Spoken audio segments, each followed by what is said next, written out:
ओडिशा के पुरी में भगवान जगन्नाथ के मंदिर के रत्न भंडार को 46 साल बाद फिर खोला गया है। पहले टाइम में जो लोग भविष्यवाणी करते थे वो बहुत कहीं ना सटीक कहीं होती पर, है। हाँ, आज के टाइम में या आने वाले टाइम में वो किसी ना किसी फॉर्म में वो बिल्कुल ठीक होती है। इस बार जब रत्न भंडार को खोला गया तो भीतरी रत्न भंडार के सारे आभूषण को स्थानांतरित करने के बाद उनकी मरम्मत की जाएगी।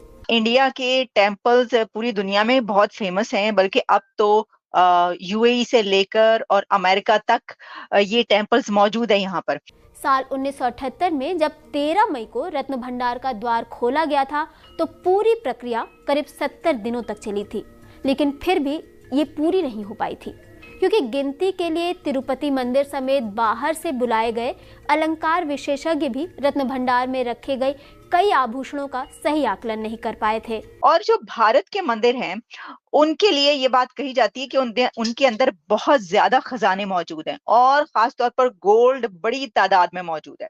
ये जो सोने के ये अगर निकाला जाए तो अमेरिका का रिजर्व जो है ना सोने का उससे 2.5 गुना ज्यादा बनता है, बहुत ज्यादा। और दुनिया में सबसे ज्यादा रिजर्व सोने का अमेरिका के पास है। तो आप खुद अंदाजा लगा लें कितना है सोना है। मतलब ये सुना हुआ था कि वहाँ पे जो तहखाना है वहाँ पे जितना भी खजाना है उसके ऊपर सांपों की हुकूमत है, वहाँ पे जहरीले सांप है।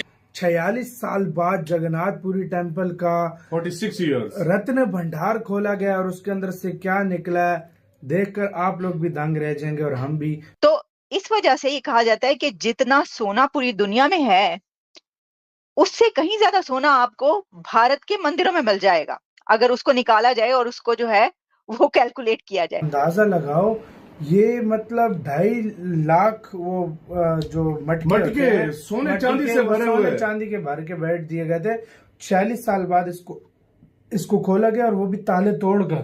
2.5 लाख सोने के घड़े थे, उसके अलावा ढेर सारे, उसके बाद नेकलेस को जो है वो भी बता रही हैं, उसके बाद जो चांदी की ज्वेलरी है वो भी बता रहे हैं। मतलब काफी ज्यादा संपत्ति जो थी वहां से मिली है रतन भंडार से और उसको फिलवकत के लिए स्टोर किया गया। और कितने लोगों ने भेंटें चढ़ाई तो क्या वो तो है नहीं, कितने अंग्रेज लूट के चले गए। फिर उसके बाद हिसाब लगा के मतलब चेक किया गया 70 दिन तो खाली सोना गिनने में लगे।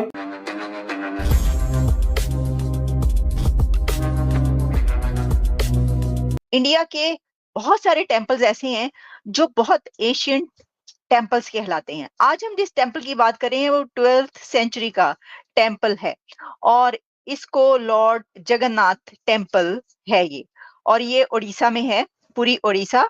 और उसकी खबर ये आई कि इसका जो रत्न भंडार है यानी ट्रेयर उसको रीओपन या ओपन किया गया है आफ्टर 46 इयर्स। तो मैंने कहा ये तो बड़ी एक दिलचस्प खबर लग रही है कि क्या वजह है कि एक तो ये कि जब किसी मंदिर का खजाना खुलता है तो उसके अंदर तो बहुत सारी फिर हमारे सामने कहानियां आती हैं, हमें पता चलता है कि क्या कुछ वहां पर हुआ, क्या कुछ निकला उसके अंदर से। और जो भारत के मंदिर हैं उनके लिए ये बात कही जाती है कि उनके अंदर बहुत ज्यादा खजाने मौजूद हैं और खास तौर पर गोल्ड बड़ी तादाद में मौजूद है। अच्छा, इसकी अपनी एक हिस्ट्री है। इसकी वजह यह है कि हमेशा से वहां पर मंदिरों में जो लोग हैं वो ब्लेसिंग के तौर पर या उसको जो है एक रिस्पेक्ट के तौर पर डायमंड्स, ज्वेलरी और गोल्ड वहां पर रखते हैं और लॉर्ड के आगे, भगवान के आगे जो है वो उसको पेश करते हैं, तो भेंट करते हैं। तो इस वजह से ये कहा जाता है कि जितना सोना पूरी दुनिया में है उससे कहीं ज्यादा सोना आपको भारत के मंदिरों में मिल जाएगा अगर उसको निकाला जाए और उसको जो है वो कैलकुलेट किया जाए। तो अब ये खबर आई तो मैंने कहा जरा देखते हैं कि ये क्या है।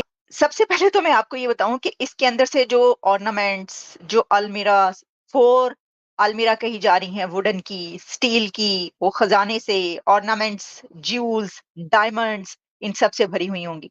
और जो उसके अंदर कोई उस वक्त के जो एक राजा थे उन्होंने कोई 2.5 लाख मटके खजाने के भरे हुए ज्वेलरी और प्रेशियस जेम्स, गोल्ड, डायमंड्स के भरे हुए वो भेंट किए थे इसको।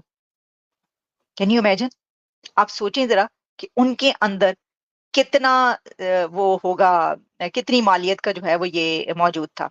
74 गोल्ड ऑर्नामेंट्स हैं इसके अंदर और हर एक का वजन जो है वो 100 तोले है। 74 ऑर्नामेंट्स, हर एक का 100 तोले वजन गोल्ड। और फिर इसके अंदर जो है प्लेट्स हैं, plates made of gold, diamonds हैं, पर्ल्स हैं, कोरल्स हैं, प्रेशियस जेम्स हैं, और 140 silver jewellery kept as well. ये जो है ये जनाब रिपोर्ट्स हमें नजर आ रही हैं तमाम मीडिया पर। अच्छा, अब हम जरा इसके ऊपर, ये तो मतलब अब रीओपन हो गया जैसे कि मैंने बताया, वैसे ही है कि वहाँ के जो टेम्पल्स हैं उनमें तो सोना इतना है कि पूरी दुनिया का ही कम पड़ जाएगा। जो जगन्नाथ टेम्पल है इसके बारे में बहुत कुछ जो है वो एक सेक्रेड टेम्पल है, ये बहुत ज्यादा। इसके बारे में जो मिस्ट्रीज कही जाती हैं, यानी जो ऐसी बातें कि एक तो ये कि जो इसका फ्लैग है, flag floaters on against the wind, यानी जिस तरफ विंड चल रही हो उसके ऑपोजिट साइड पर जो है वो लहराता है फ्लैग।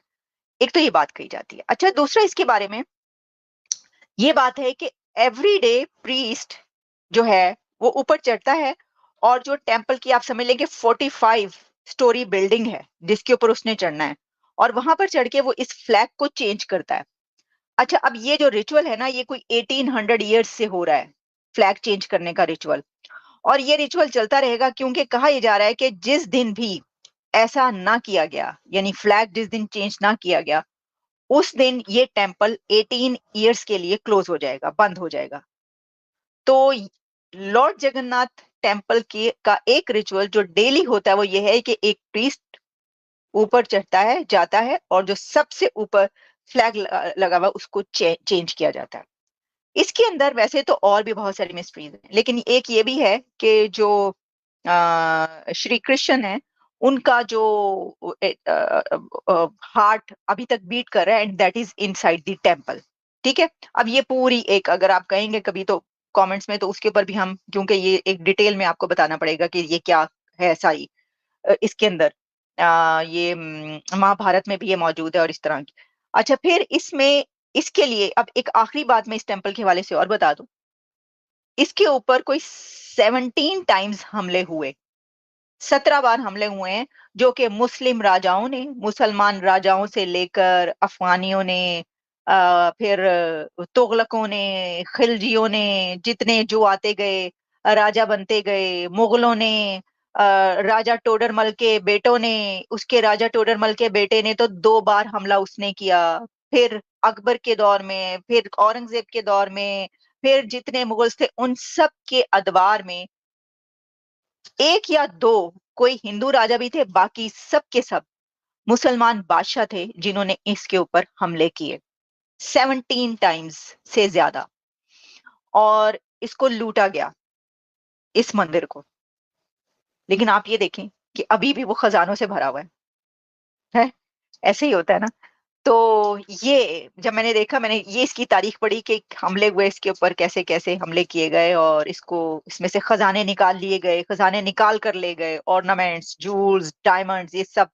लेकिन फिर लोग इसके अंदर जमा करवाते रहे, फिर एक अर्सा, फिर अगला आता था वो लूट के ले जाता था। फिर इसके अंदर जो जाते थे यहाँ पर पूजा करने के लिए, इबादत करने के लिए, वहां पर अपने वो भेंट चढ़ाते थे, फिर वो इतना ज्यादा बढ़ जाता था और फिर वो उसको लूट लिया जाता था। तो 17 टाइम्स ये लूटा गया, लेकिन आज भी ये खजाने से भरा हुआ है। दोस्तों, बीते रविवार को 11 विशेषज्ञों की एक टीम भगवान जगन्नाथ मंदिर के खजाने वाले दरवाजों को खोलने के लिए पहुंची। इसके बाद दोपहर को शुभ मुहूर्त देखकर खजाने के दरवाजे को खोला गया। भगवान जगन्नाथ के मंदिर में रत्न भंडार वाले कमरे के 2 दरवाजे हैं, जिसमें बाहरी रत्न भंडार वाले दरवाजे को सबसे पहले खोला गया। इसके बाद अंदर के कमरे को ताला तोड़कर खोला गया और सभी खजाने को बाहर निकाला गया। दोस्तों, इसमें से लकड़ी के बहुत सारे बॉक्स निकाले गए। दोस्तों, इस खजाने का अंदाजा आप इसी बात से लगा सकते हो कि एक एक बॉक्स उठाने के लिए 15 से 20 लोगों की जरूरत पड़ रही थी। ये बॉक्स कितने बड़े और खजाने से भरे हुए हैं कि इसे उठाने के लिए भी 15 से 20 लोग लग रहे हैं। फिलहाल दोस्तों, इसमें मिले खजाने की सूची बनाई जा रही है और पूरा हिसाब करने के बाद पता चलेगा कि इसके अंदर कितना ज्यादा सोना, चांदी और हीरे मोती के आभूषण है। आपकी जानकारी के लिए बता दें कि पिछली बार यह खजाने का दरवाजा 40 साल पहले खोला गया था और उस वक्त पूरे खजाने का हिसाब लगाने में तकरीबन 3 महीने का समय लगा था। तो दोस्तों आप सोच सकते हो कि इस बार कितना ज़्यादा टाइम लगेगा, क्योंकि इतने सालों के अंदर खजाना भी बहुत ही ज़्यादा बड़ा होगा। तो दोस्तों आज के लिए बस इतना ही। अगर आपको ये वीडियो पसंद आया हो तो वीडियो को लाइक कर दें और हमारे चैनल को सब्सक्राइब कर लें।